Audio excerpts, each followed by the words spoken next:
Selamat pagi untuk kita semua. Saya ingin bertanya, adakah sukacita pagi ini?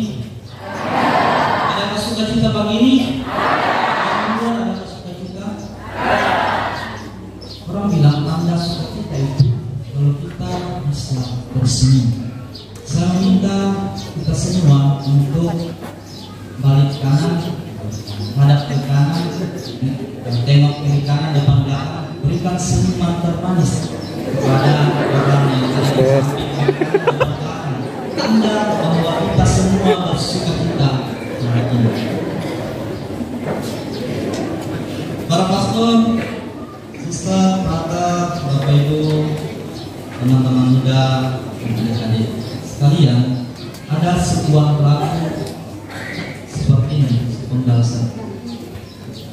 Bukan aku yang memilihmu, tapi Engkau yang telah memilihku.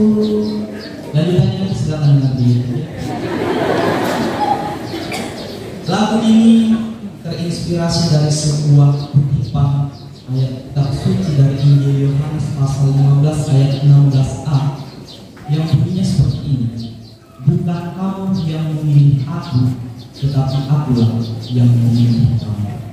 Dan ayat inilah yang saya jadikan sebagai moto semangat saya. Saudara-saudari terkasih, saya ingin membaca sedikit kisah perjalanan panggilan saya, kisah di mana saya belajar untuk jatuh cinta bersama Tuhan. Orang bilang kalau kita jatuh cinta itu sangat mudah, tetapi untuk bertahan dalam rasa cinta yang sama itu yang sulit. Benar atau betul? Benar dan betul. Perjalanan panggilan yang saya jalani sampai saat ini, saya mulai pada saat saya masih kecil, kira-kira umur 4 atau 5 tahun. Saat itu ada seorang yang bertanya kepada saya, kalau besar nanti kau menjadi apa? Spontan jawaban anak kecil mengatakan, saya ingin menjadi paten. Paten maksudnya ingin menjadi perantau. Karena pada saat itu ada seorang frater yang sedang top di paroki saya, dan dia sering melatih kor di stasi saya. Sebelumnya saya ingin memperkenalkan diri ya. Perkenalkan, nama saya Pastor Yosafat. Saya berasal dari paroki Santo Yosef Lamasi. Sama dengan Pastor Yosafat. Jadi ceritanya seperti itu. Saat masih kecil saya bercita-cita ingin menjadi frater. Seiring berjalannya waktu, SD, SMP, keinginan untuk menjadi frater itu sudah ada. Pada saat pasca 2011, 20 April 2011, ada sekelompok anak seminaris yang melakukan tur panggilan di paroki kami, paroki saya, dan saat itu mereka melakukan pertemuan bersama dengan OMK, orang-orang muda, dan mereka bercerita berbagi pengalaman tentang kehidupan di seminari. Dari cerita-cerita mereka saya pun tertarik untuk ikut mencoba kehidupan di seminari. Saya pulang ke rumah, saya berkata kepada orang tua saya, kepada mama, saya masuk seminari. Mama saya mengatakan, silakan tanya bapak. Saya jawab, Pak, saya masuk seminari. Bapak langsung mengatakan silakan. Dan saat itu bapak saya menelpon ke pastor paroki dan mengatakan bahwa saya ingin masuk seminari. Singkat cerita, saya kemudian mendaftar masuk seminari, dan pada saat pendaftaran dalam sebuah kuesioner saya mengisi sebuah pertanyaan, apa cita-citamu? Saya mendengar bahwa kalau kita ditanya saat tes ingin menjadi apa, mau tidak mau harus jawab ingin menjadi pastor. Supaya apa? Supaya diterima. Saya berbeda. Pada saat saya ditanya di kuesioner itu, pertanyaan itu saya menulis ingin menjadi polisi. Pada saat tes wawancara, pastor yang tes saat itu bertanya, di sini kau menulis kau ingin menjadi polisi. Kau tahu seminari itu apa? atau pastor, seminari sekolah menjadi pastor. Terus ini kenapa gue senang menjadi polisi? Saya mengatakan, kalau saya diterima pastor, saya tidak akan jadi polisi. Saya akan jadi pastor. Dari 6 orang yang tes, hanya 1 yang lulus. Itulah dia yang menjadi polisi. Karena saya senang. Singkat cerita 11 Juli 2011 saya masuk ke seminari bersama dengan 44 teman seperjuangan.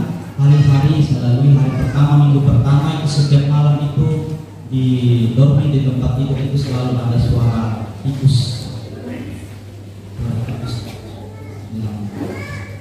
Suara orang menangis seperti tikus.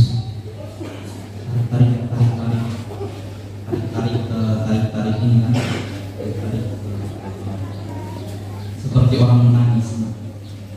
Hari-hari pertama itu rasanya berat karena saya pertama kali terpisah dari orang terpilih seorang anak Islam.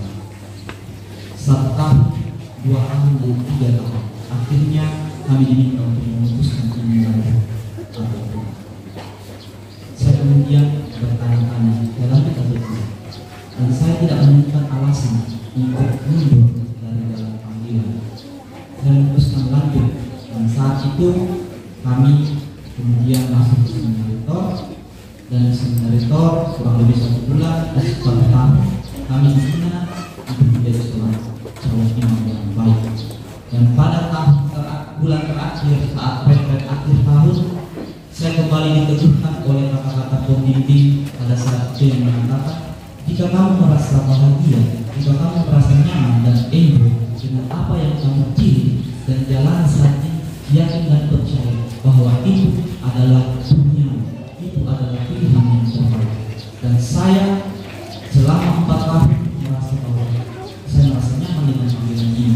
Saya mengatakan iya untuk lanjut seminari tinggi Yogyakarta. Seminari tinggi Yogyakarta kami berjumlah 13 orang dari 3 angkatan, dari angkatan KPB dan non KPB dan KPA. Saya sendiri dari angkatan non KPB langsung kelas 1. Tahun demi tahun kami lalui di seminar pendidikan mandiri, berjuangan sebagai seorang father dan mahasiswa. Rasanya berat, tetapi saya beruntung bahwa saya bisa menjalani panggilan bersama rekan-rekan sepanggilan seperjuangan yang lain. Ada rasa keluargaan, ada rasa persaudaraan, saling menyemangati satu sama lain. Singkatnya, perjuangan kurang lebih 2 tahun sudah mandiri membawa kami akhirnya 7 orang memutuskan untuk memilih lanjut pada imamat. 3 orang telah dihabiskan tahun kemarin dan kami berempat menyusul tahun ini karena kami masih mendapat tugas studi dari uskupan.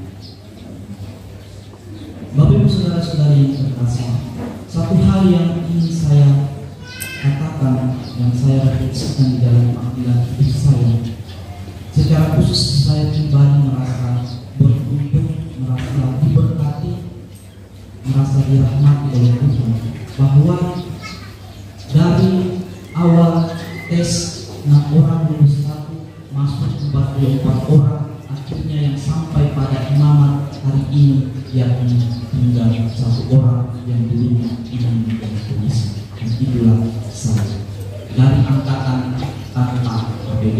Teman-teman lain ini adalah angkatan yang melalui kelas 0 KPB, sedangkan saya adalah angkatan pertama yang tanpa kelas 0 langsung kelas 1 seminari ini. Jadi saya beruntung bahwa saya bisa terpilih dan bisa menikmati rahmat Tuhan ini.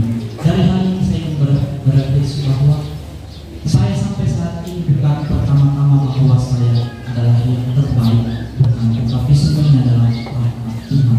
Saya menyadari diri saya adalah tidak sempurna, tetapi saya percaya bahwa saya dicintai oleh Tuhan yang Maha Sempurna, dan Tuhan yang sempurna itu yang akan menyertai saya dalam ketidaksempurnaan saya dalam melayani umat yang percaya kepada saya, sampai pada akhirnya saya memiliki motivasi panggilan bahwa selama perjalanan panggilan saya dicintai oleh banyak orang, dan ingin membagikan cinta yang sama itu kepada orang-orang yang akan saya layani di dalam panggilan imamat saya.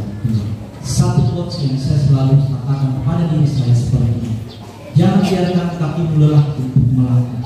Hidup adalah proses dan hadir. Nikmati proses itu, ciptakan, temukan, dan hidupnya. Bahagia yang akan tercipta di dalamnya dengan tetap mempercayakan segala sesuatunya pada Dia yang memanggil. Sebab Dia yang memanggil adalah sekian. Sekian saya pengalaman pesta.